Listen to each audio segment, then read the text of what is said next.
एक चोर था गोवर्धन डाकू, बहुत नामी डाकू था। बिल्कुल सरल उदाहरण में तुम्हें बताया है। तो एक दिन राज कर्मचारियों ने उसका पीछा किया और वो भागा, घोड़ा भी छोड़ दिया, पैदल भागा। तो एक जगह देखा बहुत सत्संग हो रहा था, कथा हो रही थी। पंडित परशुराम जी महाराज कथा कर रहे थे, करमैती बाई के पिता। ये प्रमाणित कथा हम आपको बता रहे हैं। तो उस सभा में घुस गया। तो राज कर्मचारी आए, सोचा सभा में चोर कैसे हो सकता है, यहां तो चोर घुसने का साउंड। तो अब उसको पाया ही नहीं। जब कथा 2-3 घंटे बाद समाप्त हुई तो कथा का प्रसंग चल रहा था। वृंदावन में श्री बांके बिहारी लाल को आज यशोदा मैया ने सोने की करधनी, सोना, वो तो चोर आदमी, करधनी सोने की। भगवान श्री कृष्ण चंद्र जी को बांके बिहारी को कह के पुकार। 8 वर्ष की अवस्था है, मैया ने सोने की लकुट दी, सोने का। अरे इतना माल एक साधारण, और गाय चराने अपने सखाओं के साथ जा रहे हैं। कथा समाप्त हुई, नजदीक पहुंचा, चाकू निकाली, पंडित परशुराम जी के गले में लगाई।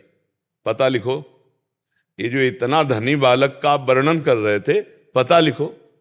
उन्होंने देखा तो उनका डाकू है जो मेरा नाम सुन करके भयभीत हो जाते हैं, हमारा नाम गोवर्धन डाकू है। कहा भैया इतनी तुम्हें जल्दीबाजी क्या है? बोले पता लिखो। केवल कहा? बोले मथुरा क्षेत्र वृंदावन, बाप का नाम नंद बाबा, कन्हैया, गाय चराने। पर सुनो, ये तुम्हारे जैसे डाकू उसको चोरी नहीं कर सकते, बहुत नटनागर, बहुत प्रवीण बालक है वो। तो उन्होंने कहा तुम हमको ऐसा समझते हो, अकेले अकेले राजाओं के महलों को लूट लिया है। बोले फिर भी नहीं लूट सकते, बहुत प्रवीण है।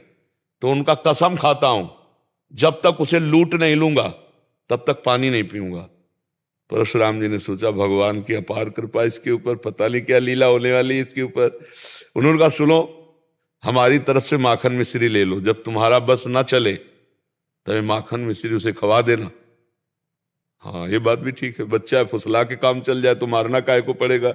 माखन मिश्री फेट में बांधी और कहा कसम खाता हूं जब तक उसे लूट नहीं लूंगा तब तक मैं पानी नहीं पीऊंगा।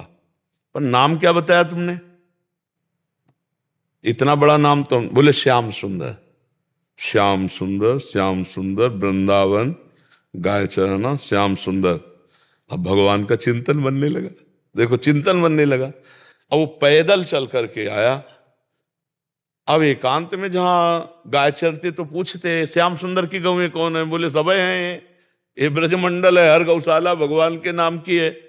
नहीं, बोले वो जो यशोदा मैया ने श्रृंगार करके चराने में। बोले वो तो कथा में लिखा है, प्रकट में थोड़ी अब रह गया। अरे बोले नहीं, पंडित जी झूठ नहीं बोल सकते।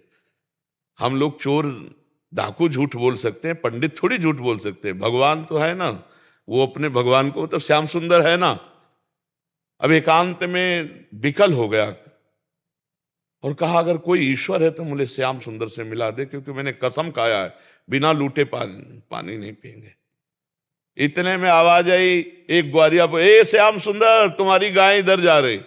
अरे दौड़ा उधर, देखा कमर में हाथ रखे, न जाने कौन से गुण पर दयाली दिली जाते हैं, पीतांबर की फेट, वैसे ही श्रृंगार जैसा पंडित जी ने वर्णन किया था।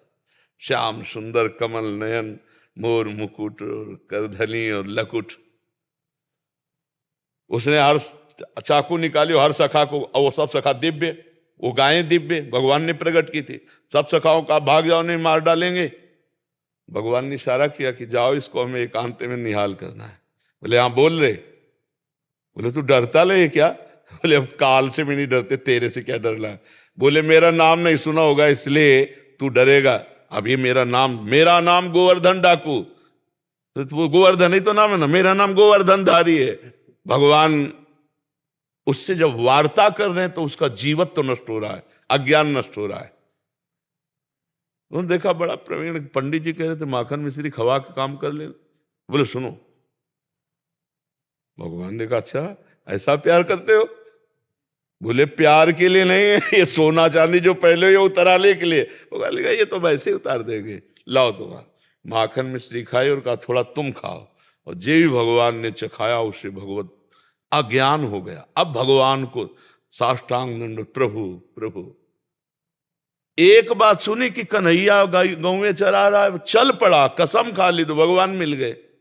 यहाँ जीवन व्यतीत हुआ जाता है, हलवा पूड़ी खा करके दिनचर्या का बैलेंस बनाते रहते हैं, तो भगवान कहाँ मिले? जब भूख प्यास सहकर केवल भगवान के दर्शन के लिए, तो भगवान उसी समय प्राप्त हो जाते हैं। हम लोग सुनते बहुत हैं, समझदार बहुत हैं, नहीं करना चाहिए ये भी जानते हैं, लेकिन भजन ना होने के कारण हम उसको उतार नहीं पाते हैं। भजन शुरू करो, अभी बात बन जाए।